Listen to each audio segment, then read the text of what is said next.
Présentement sur la machine, il n'y a pas de liquide, donc je ne fais pas pomper.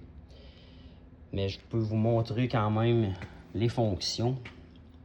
Donc sur le tableau de bord ici, la seule chose qu'on a comme ajustement manuel, c'est un régulateur ici.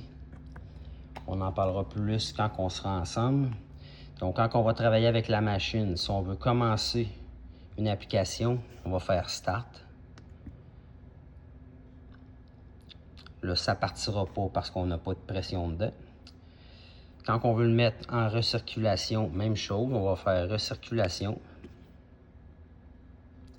Puis à la fin, quand on veut nettoyer le système, on va peser sur Flush. À chaque fois qu'on fait ça, le système va quand même nous demander, êtes-vous sûr? Je fais Start, il va y avoir une question oui ou non. Donc, en gros, le système fonctionne de cette façon-là. Il y a à l'intérieur une alarme pour le flush. Donc, on peut ajuster le temps.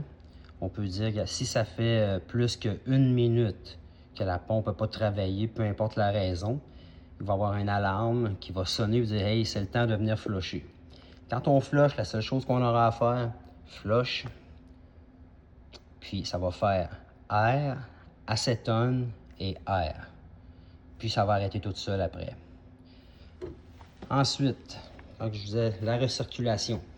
C'est sûr qu'il n'y a pas de réservoir, il n'y a rien. Mais sur la machine, il y a toujours deux pompes. La plus petite qui est pour le catalyseur. La plus grosse en arrière qui va être pour peinture ou résine. Puis on a le choix de jouer, on a des combinaisons de pompes pour avoir différents ratios.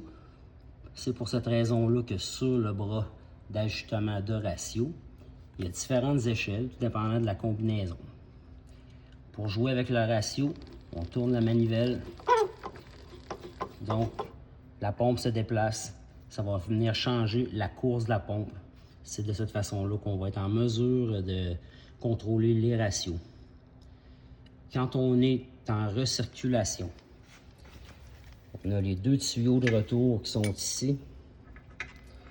Partie A, partie B, qui sont retournés dans leur réservoir respectif. Donc, quand on fait recirculer, autant le côté résine ou peinture va recirculer que le côté catalyseur. Sur la machine, le réservoir de solvant qui est toujours ici, c'est pour le système de nettoyage. Réservoir de catalyseur, réservoir pour la peinture, c'est optionnel, tout dépendant de ce qu'on utilise comme produit.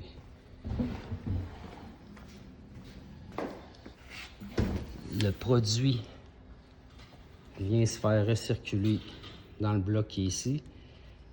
Quand on est en mode production, les deux produits passent à l'intérieur du tuyau, c'est un mélangeur.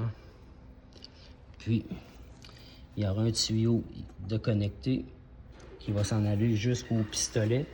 Et c'est ce tuyau-là qui va se faire flusher à chaque fois.